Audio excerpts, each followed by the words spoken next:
All right, here we go. Law of sines.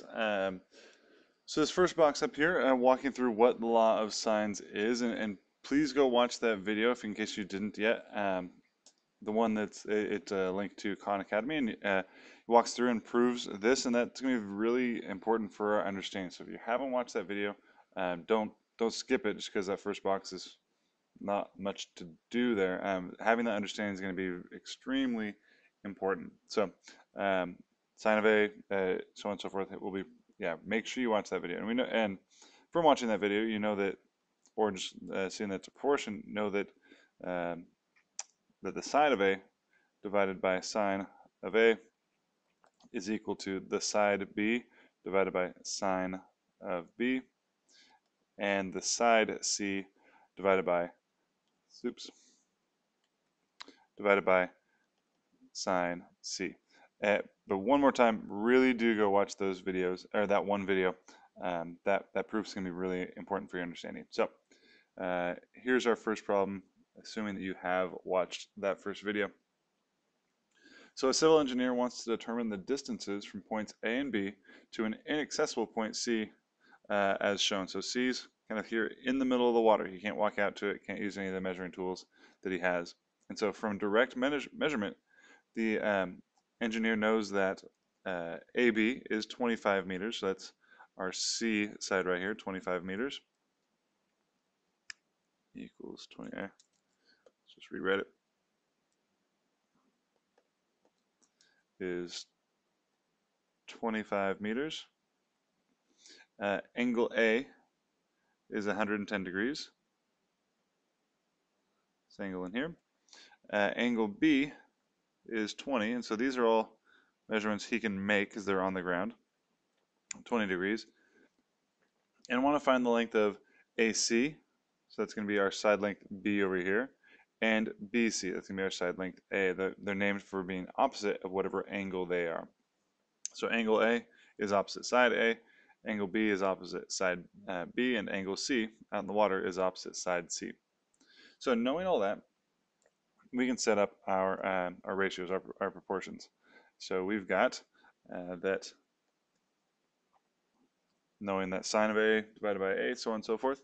Let's go ahead and solve for A here. So knowing that this is a triangle, we need to figure out what angle C is here. So we got 180 degrees minus 110 leaves us with 70 degrees, and then that minus 20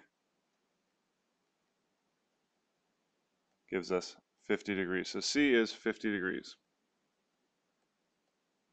And now we've got a completed ratio, and so we can set up that proportion and be able to solve now. So C is 25 meters over the sine of 20 degrees, or sorry, 50 degrees. And solving for A, then we're going to find side A, which we don't know, divided by sine of A, which is 110.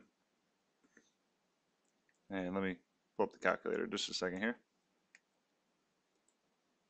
Okay, and so before we hit it into the calculator, let's get A by itself. So we're going to multiply everything by sine of 110 degrees. Sine of 110 degrees.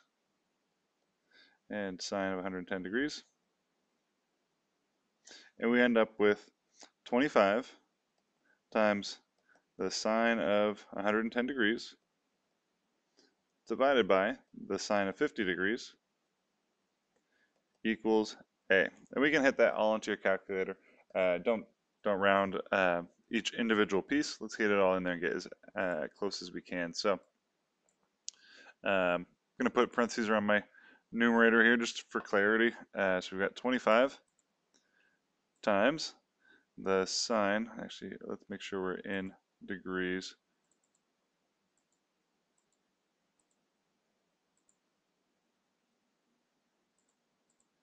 Okay, so 25 times the sine of 110 degrees. Close that numerator, divided by the sine of 50 degrees. And our answer is let's round to the nearest tenth, the 30.7. 30.7. A equals 30.7, and so that would be meters. 30.7 meters. All right. Go ahead and pause. Try doing solving for B on your own. Work your way on through. But again, please do pause and then try that on your own.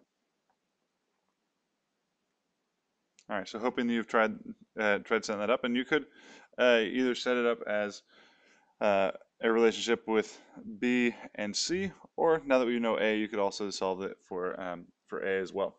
But since we did round a little bit on A, let's be as accurate as we can. So we got 25 meters, I'm taking C here, divided by sine of C, which is 50 degrees, is equal to, this time we're going to have B, side length B, divided by sine of, what's angle B, 20 degrees, sine of 20 degrees. Multiply both sides by sine of 20, and we're going to end up with B equals, so let's see what we got here. Multiplying both sides by 20 means we'll have 25 times, or sorry, the sine of 20, multiplying both sides by sine of 20.